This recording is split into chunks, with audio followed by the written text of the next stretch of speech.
try anything you've seen on the show at home. We are what you call experts. On this episode of Mythbusters, Adam and Jamie cross a bridge too far. Hi, Mom. As they test a cliffhanger of a movie myth. Did you hear me? I said running from explosions. Can you really leap up on a bridge 3, 2, 1. that's going down? Like a knife edge. Meanwhile, there's hail hijinks Get inside now. as Carrie, Tori, and Grant break the ice, finding out if the mother of all hailstorms Rough seas ahead. can ever sink a ship. Fire. Whoa. I think we got a problem. Who are the Mythbusters? Adam Savage That's the spirit, soldier. and Jamie Heineman. I'll be darned. Between them, more than 30 years of special effects experience.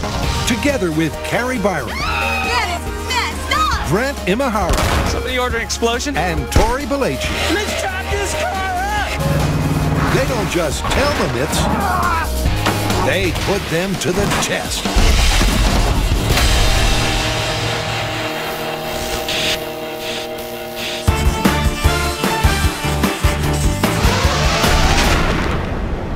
Jimmy, you did a fair amount of mountain climbing in your youth, didn't you? I did.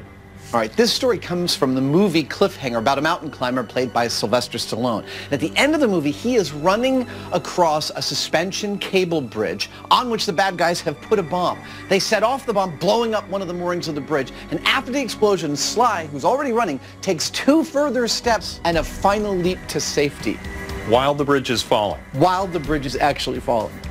That sounds dubious. I think the same thing, and I think that's why we should tackle it.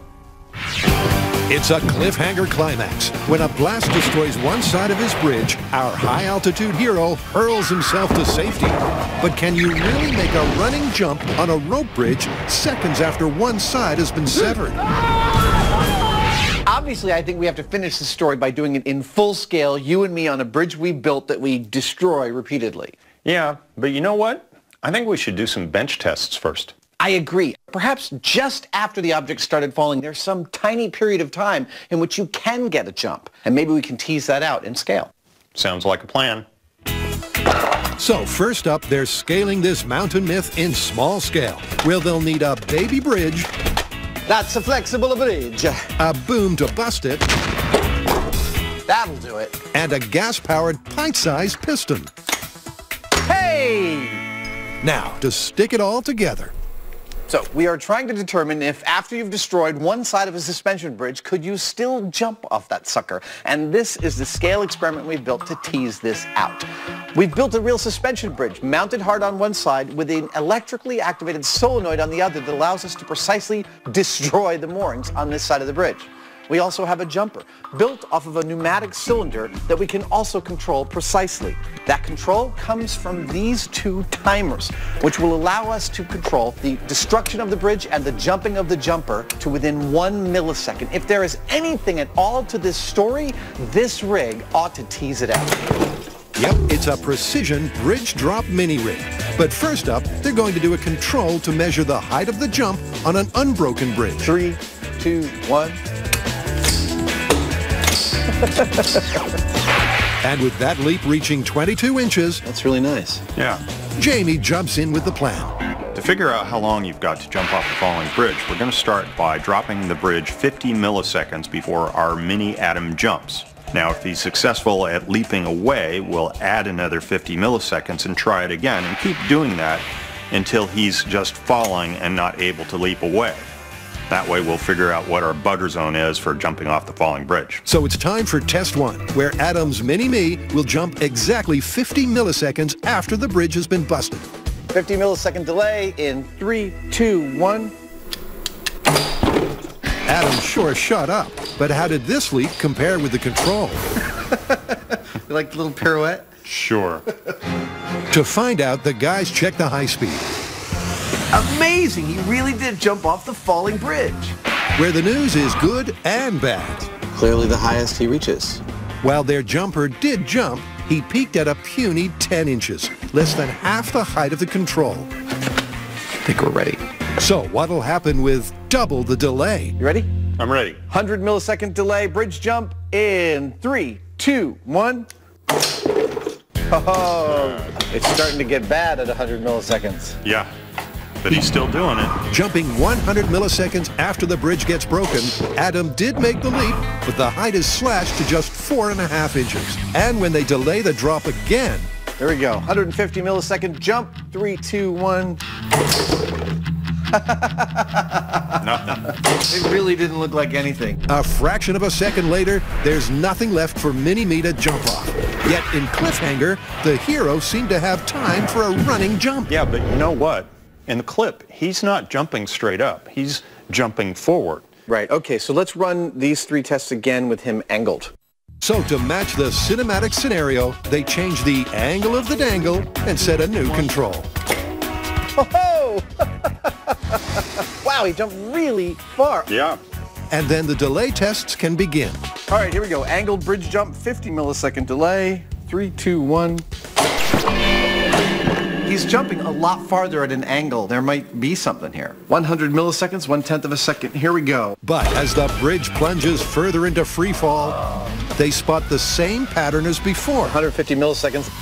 As they up the delay, the leap length is slashed until, by 150 milliseconds, the miniature Mythbuster is barely making it to the end of the bridge. Well, the results from our small-scale tests are interesting, but not necessarily making it look very good for this story. While we found that a life-saving jump off a collapsing bridge is in fact possible, it's only possible within a window of about 150 milliseconds. Now, will that time change when we go to a full-scale 80-foot-long bridge? That's what we got to find out. Now, batten down the hatches, because a storm's a brewing. All right, I love a bit of hijinks. What's the story, Tori? All right, so this is an old fisherman's myth. Now, the story goes that a hailstorm can be so intense that it can actually sink a boat. What kind of a hailstorm are we talking about here? We're looking at hailstones around the size of a baseball. Okay, so does the hail penetrate the boat and make it sink because there's holes in it, or does it fill up with hail and it sinks because it loses buoyancy? Don't know, but that's what we're going to find out. There's no doubt that hail can be hostile. Get inside now! But could a boat really go belly up by being hammered by hail? Or is this a classic fisherman's tale? All right, so obviously the details of this myth are a bit cloudy. Yeah, I mean, we have no idea whether it was a hail fastball that punctured the boat or whether it was a sheer volume of hail that caused it to go under. Well, ultimately, we're going to have to test both. So why don't we start with the puncture theory? All right, well, we can't wait for a hailstorm. Why don't we create our own? We'll get some hailstones traveling at storm wind speeds, and we'll fire it at different types of boats. Oh, that's a great idea. I can build a cannon that'll fire hail that fast if you guys can find out whether baseball-sized hail even exists. Sounds good. So first up, the guys are going to take aim at the sunk by puncture theory. And step 1 is to get some ice advice, courtesy of Professor John Monteverde. All right, Professor, so we're talking about hail. What exactly is it?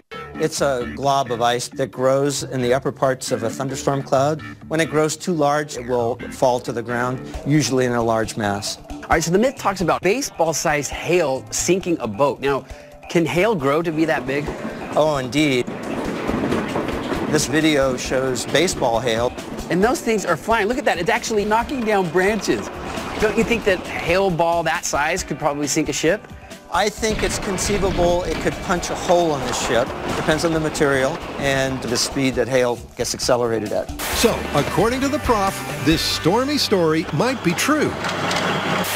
Meaning it's on to step 2, nailing the hail. We learned from our meteorologist that hail at 2.5 inches is not uncommon. So I've come to the San Francisco Ice Company to do a little carving. Always makes me feel dangerous. And she's dicing just the right ice. This block of ice I'm working with is completely clear because as it's frozen, air is circulating through it. Now that's going to make it the hardest that it can be. Give us the best possible chance. Now I've got my ice blocks. Time to press them into balls. The weight should slowly press this into the mold until it's a beautiful, perfect sphere. Yep, with her melting mold moving fast, it's not long before Carrie's box of balls are ready to get fired up. Hail balls! And while Carrie's been prepping the ammo, Tori's tracked down the target. Avast, you scallywags! ourselves a boat. Make that targets. To give this myth a fighting chance, we've opted for a single-hulled boat. And by using all the most common materials, we've covered all our bases. And those common materials are wood, fiberglass, and aluminum, all three of which may be tough nuts to crack. And that's where the cannon comes in. We've got this valve right here. It's going to go on the tank. We're going to run compressed air and have a super long barrel. Hopefully with all that, we'll get our hail to hail speed. And when Grant says super long, he's not exaggerating. Gonna need the whole shop for this. Because the longer the barrel, the greater the chance their ice ball will fire intact. Oh my God, that is ridiculous. How long is this? 40 feet. But to put that idea to the test, it's time for a test fire. We're going to be firing hail at different speeds at our boats. And we're going to start at 80 miles an hour, which is the terminal velocity for hailstones this size. And wrapped in a cloth sabot to ensure a strong seal, the question is, will the hail hang together for the steel plate test? Okay, ready for 80 miles per hour. God, I hope this doesn't pulverize the ball before it actually makes it out of the cannon. I know, this is either going to be a hail cannon or a snow cone maker. Okay, you guys ready? Yeah. Here we go. Calibration test in 3, 2, 1. Oh no, that looks solid. It's mission accomplished. Their slice of ice survived the 80-mile-an-hour fastball without breaking up. Ba-dum-bum. It's like snow glitter. Which means it's time to bust out the steel plate and take aim at the boats. What? Later. Oh, gosh. Will the Mythbusters match Stallone's cliffhanger leap?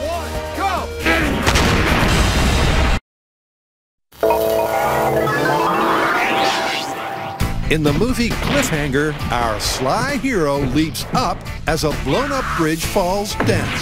But back in the real world, the guys ain't jumping for joy, because their mini Mythbusters bridge jump has fallen short.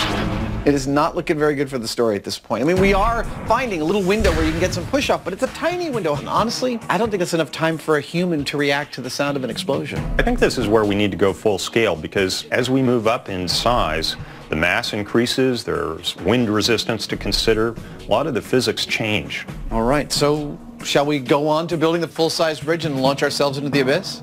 Yep. Excellent. So it's time to launch from a full-scale rope bridge. But first, the guys are going to have to build it. So this is our bridge. This is it. They just delivered it. 1,800 pounds of wood and cable. Well, let's start putting it together. All right. The guys snap to it. They've got a design in mind for a classic cliffhanger rope bridge with wood planks underfoot and steel cables bridging the span. And making it all happen is Jamie's new favorite toy. This thing's awesome. I need to attach this cable to all these planks. Now, I don't know how this is normally done, but I've tracked down this machine here, which is a thing for nailing fences together, and it puts down really nice little staples. So that's what I'm going to use. It's going to make this happen really fast. And an hour later, you have a bridge. It's 80 foot long, heavy going, Freaking hard to push that thing. and ready to roll. You know, I think we need to start marketing these and selling them. After carefully studying the footage from the film, we believe we've made our rope bridge pretty darn accurate. It's comprised of 2 wire ropes, about 130 pine boards. It weighs about 1,600 pounds. All that's left for us to do is to attach some railings to this, take it out to location, and we start running from explosions. Did you hear me? I said running from explosions. And for running from an exploding suspension bridge, they've got the perfect location. Today we are at one of our all-time favorite locations, the Mare Island Shipyard Dry Dock. They used to service nuclear submarines at the bottom of this thing. Today, the Mythbusters will be stretched to breaking point because across this dry dock, they'll rig their bridge too far before they commence their cliffhanger collapse caper. Our plan here is really pretty simple. This is the side of the bridge that doesn't get broken. It's the permanently attached side. So we're going to weld a steel structure to hold the bridge on this side, and then we're going to lower all of this down to the bottom of the dry dock, pull it up, and attach it to its permanent mooring. Given that the bridge weighs about 1,600 pounds, we need a solid anchoring point.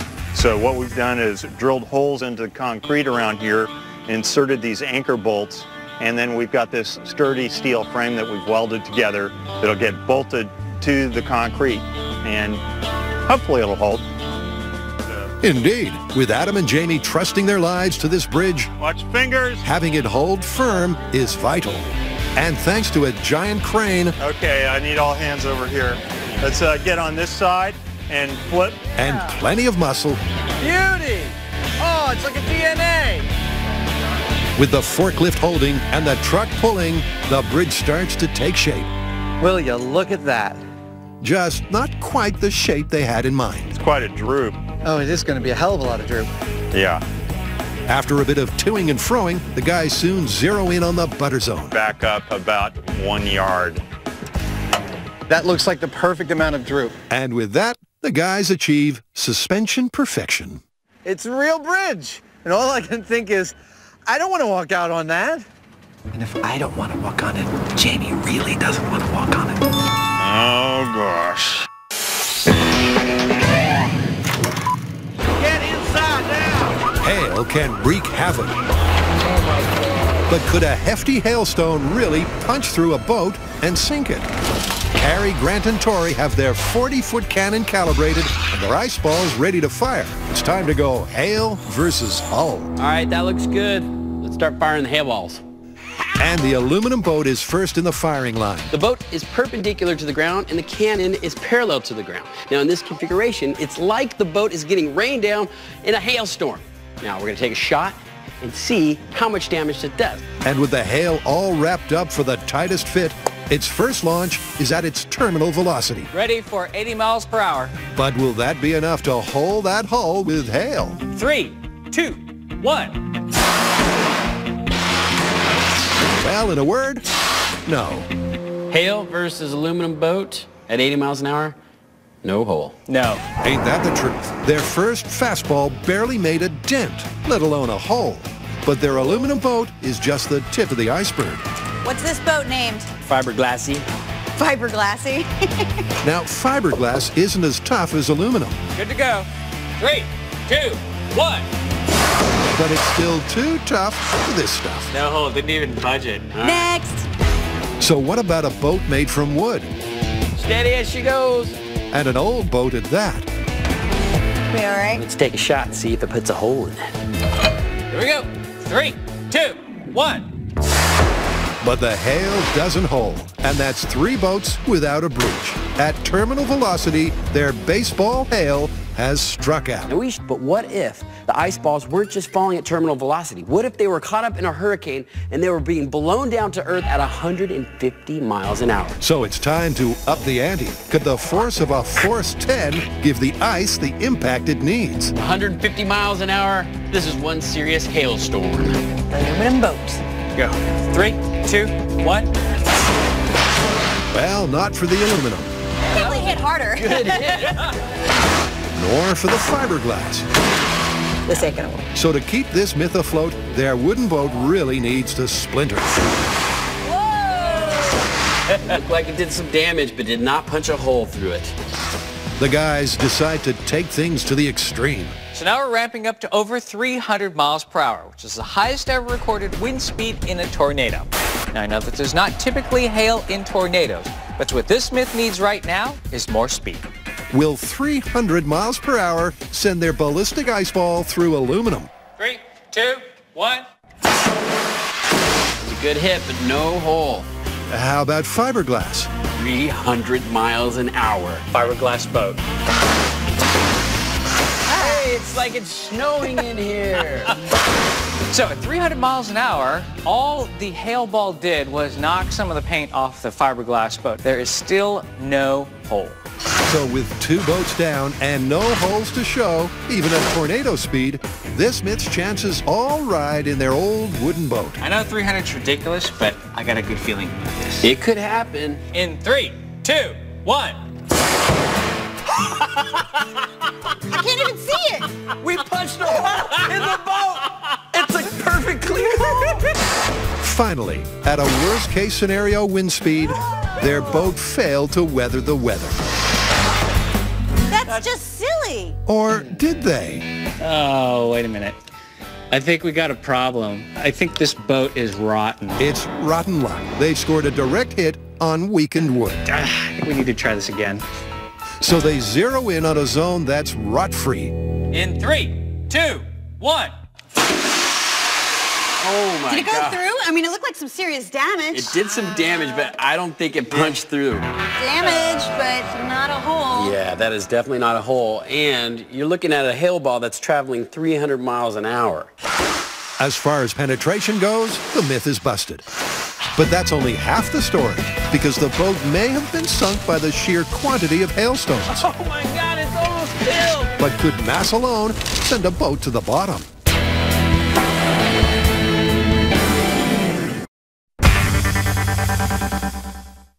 In a cliffhanger myth that's high on drama and long on suspense, Adam and Jamie have strung a rope bridge to see if you can hurl yourself to safety when one side's in free fall. That's a bridge, man. I can't wait to walk on it. I'm about to take an inaugural walk out on the rope bridge, and I honestly don't have any idea how this is going to go, but there's only one way to find out. Here we go. It's the moment of truth as Adam takes one small step for man and one giant leap for Mythbusters. Woo! My calves are tingling. I've never had my calves tingle before. And while the bridge is holding firm, it's not yet all systems go. Standing on our rope bridge is giving me some real pause about the experiments we had planned. It's making me feel a little bit spooked. There's a lot of things that can go wrong with something this big when you're purposely making it fail. So before we continue, we're going to be discussing and buttoning down every last little bit of our safety protocol. And that buttoning down involves testing whether their bridge collapse system can safely drop first time, every time. It's fully padded. Shall we do it? Yeah. No mean feat given that it's triggered by explosives. We need to release all 4 of these cables precisely at the same time. And so to do that, Matt Herron and his team here are setting up some quick releases with squibs. They're small amounts of explosives that will be triggered electronically so it all happens perfectly. That's the theory. And once the bridge bombs are primed, it's time to put that to the test. All right, blow the bridge in 3, 2, 1, go! Oh, no! Oh no is right. Only 3 of the 4 cables break free, meaning that there's a snag, literally. No! But moments later, the bridge falls. Fully, entirely, and most importantly, without any other complications. It's a good thing we did a test run because that's when you work out the bugs. In this case, the bug was a quick release that got jammed and it sort of left the bridge hanging there cockeyed. But now, it's my turn to go out on the bridge and do the drop. Yep, with the bridge hoisted back up, it's time for Jamie to put this cliffhanger myth to the test. Armed, of course, with some serious safety supplies. It's called a yo-yo. It's got a little spring-loaded pulley inside that lets the cable out really nicely until you put too much force on it, and it stops you from hitting the ground, thus saving your life. Okay, let's go. Hook me in. Jamie tiptoes into position, and once there, here's how the test is going to go. To test this story, I'm going to start running full speed towards the end of the bridge. Now, when I cross that orange plank there, Our pyro Matt will release the bridge from its moorings here by detonating 4 explosive squibs. and when I hear that bang, I'm going to take a couple of steps and dive for that board. And we'll see whether this is possible. Yep, for the myth to be confirmed, that boom, step, step, leap is the play they need to see. But Jamie's got other concerns. I should point out here that what we're about to do is not a stunt. In the movies, they do stunts. They can use computers, they can do wire removal, they can do all sorts of things that you don't see in the final edit. In our case, we're doing it for real, and that implies a certain amount of risk because this thing, it's heavy, it's unpredictable what it's going to do. Once we get on it, our lives are at stake, and it's worth being really careful with. Very careful, because Jamie's life is literally hanging in the balance. I'm hot. He's hot. All right. Jamie, you feeling good? Okay. On my mark. Hold on. Okay. Just trying to get into the zone. Okay. This is it. There's no turning back. Okay. All right, on my mark. Bridge jump in 3, 2, 1, go!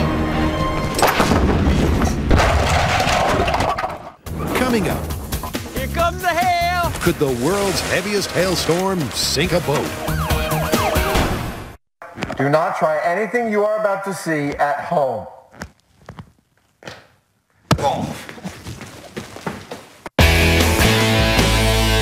What? In hail hijinks, even a tornado-powered hailstone could not penetrate a boat. Damage, but not a hole. Yeah.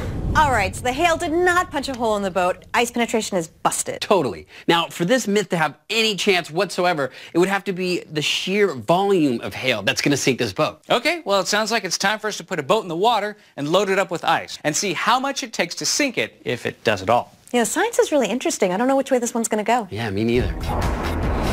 So solo hailstones seem sunk. Yet overloading a boat is another way to send it to the bottom. And if a heap of hail can do the same, this myth might be true. But how? To find out, the guys hit the docks with their aluminum ark. Rough seas ahead! And a plan for one hail of a hailstorm.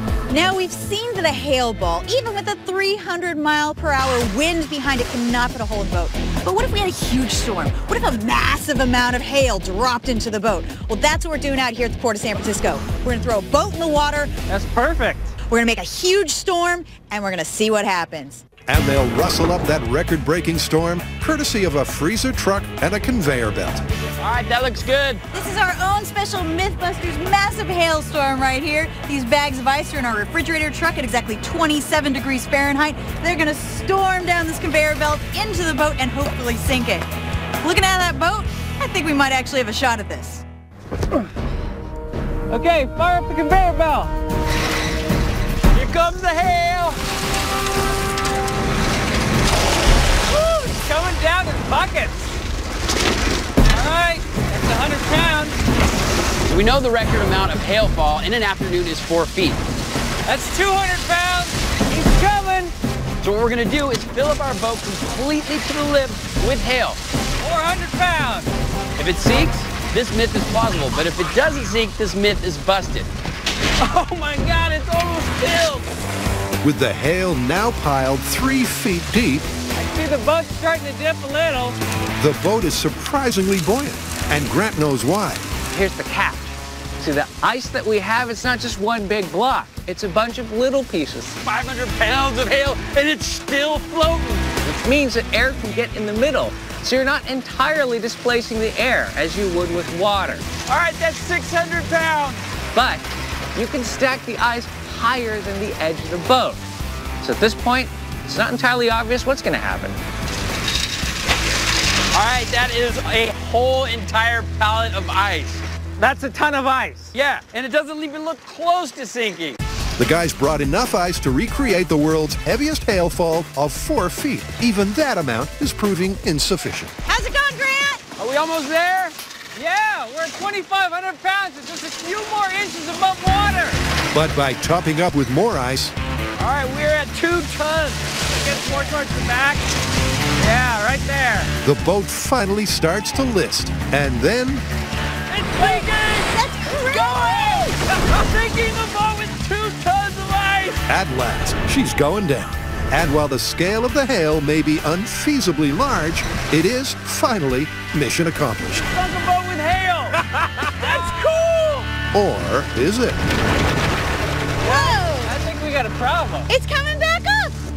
That's the last of the ice. So we piled our ice onto the boat, piled it on. It's going lower and lower in the water until finally the edge dipped under the surface of the water and it started filling up and it started to sink. And then it popped back up. What the heck is going on? Well, ice floats.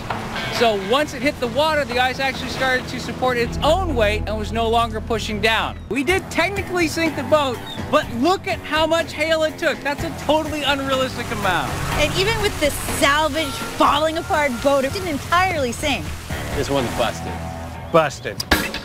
But wait just a sec. Because this myth's got a twist in the tail. And fire!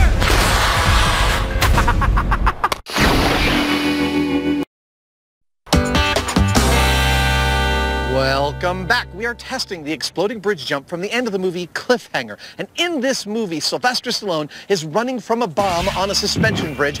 The bomb goes off and he takes 2.5 more steps before leaping to his salvation at the very end of the rope bridge.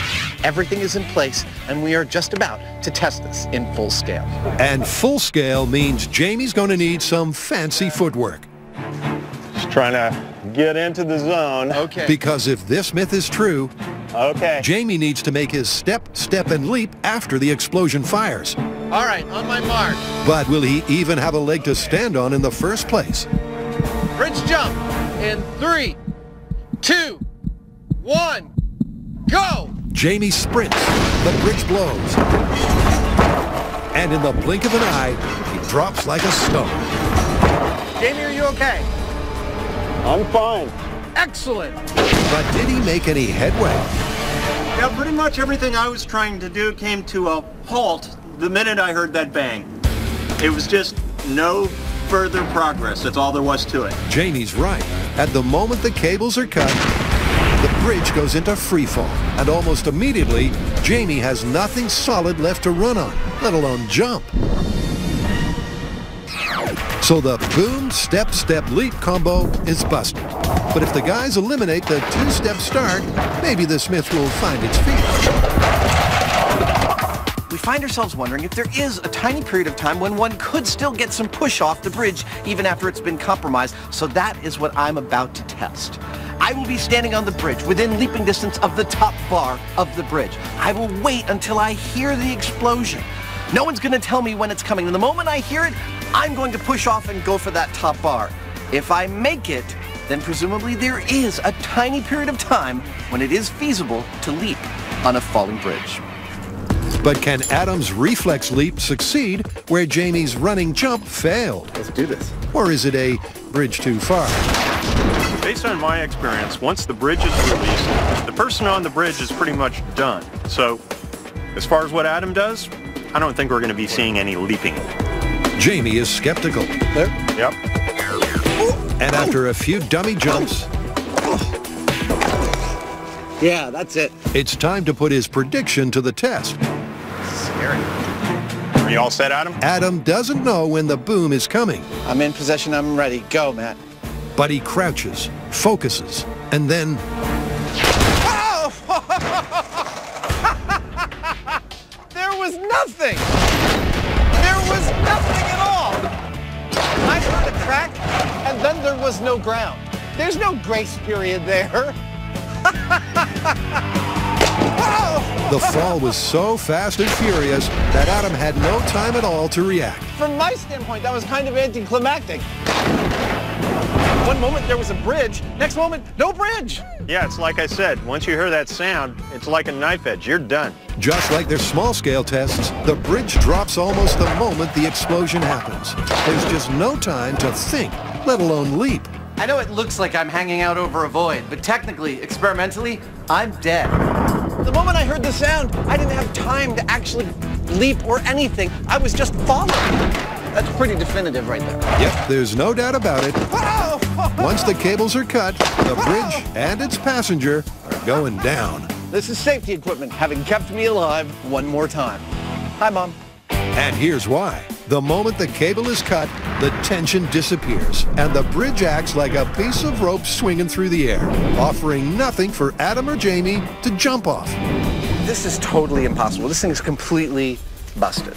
It is, but you know, if I was on a bridge and something bad was happening, I would think that I would just hold on to my handrails. You want to try that? I mean, it's an option, isn't it? I think it is. Let's do it. Let's try it. Okay. Still to come. Fire! It's hail on high water. But will the Mythbusters get that sinking feeling? We have impact!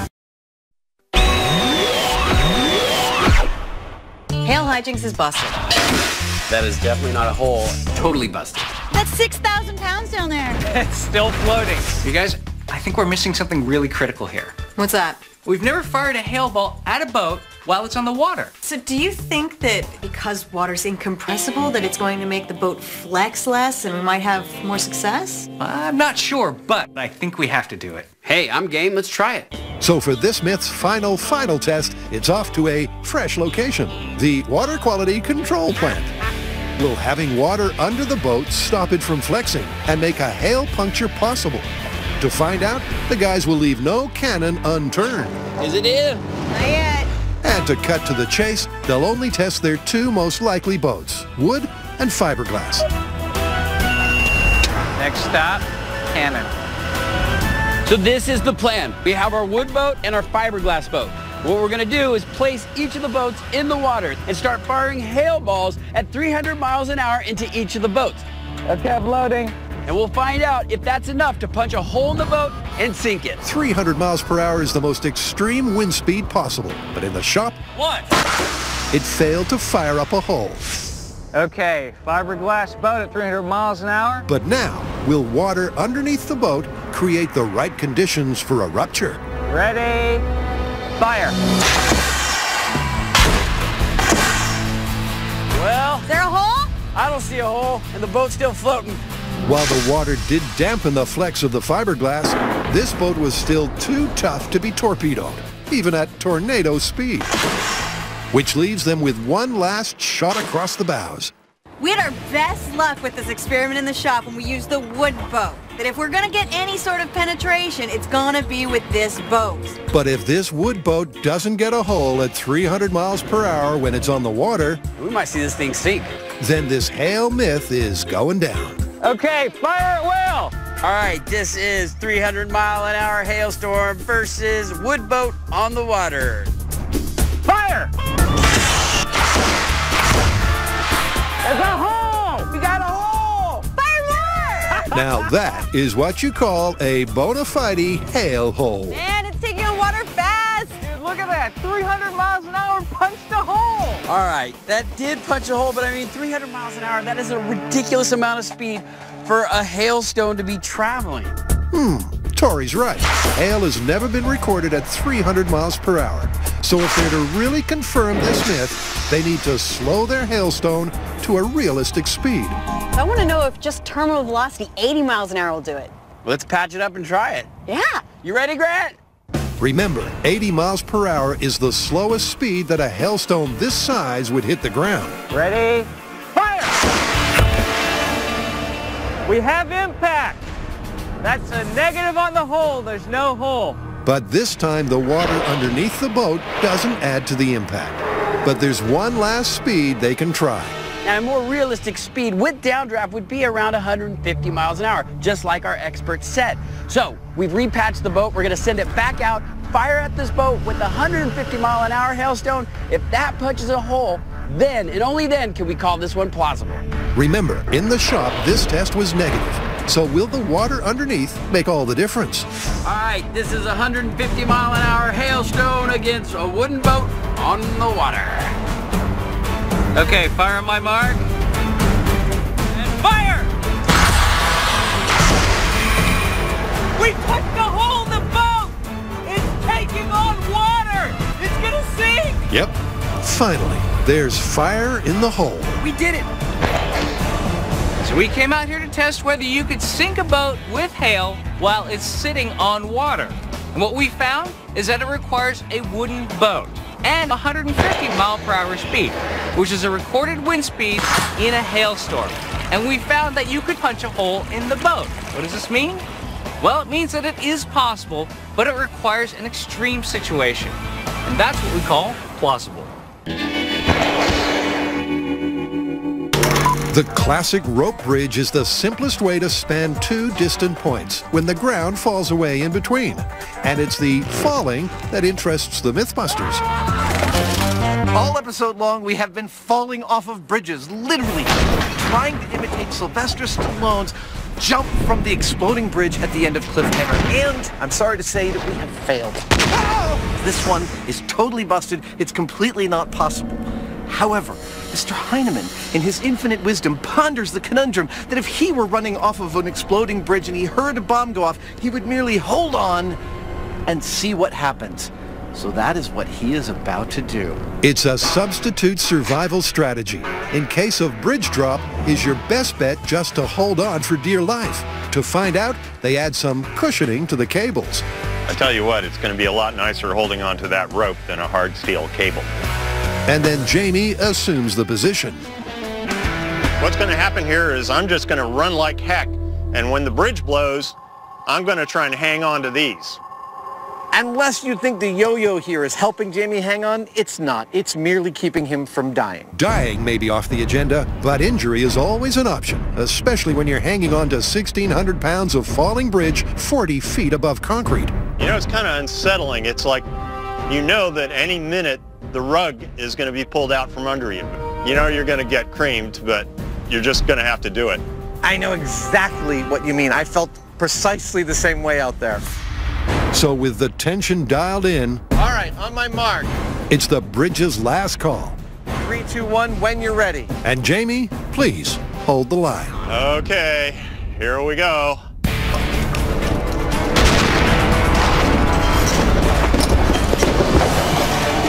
Oh!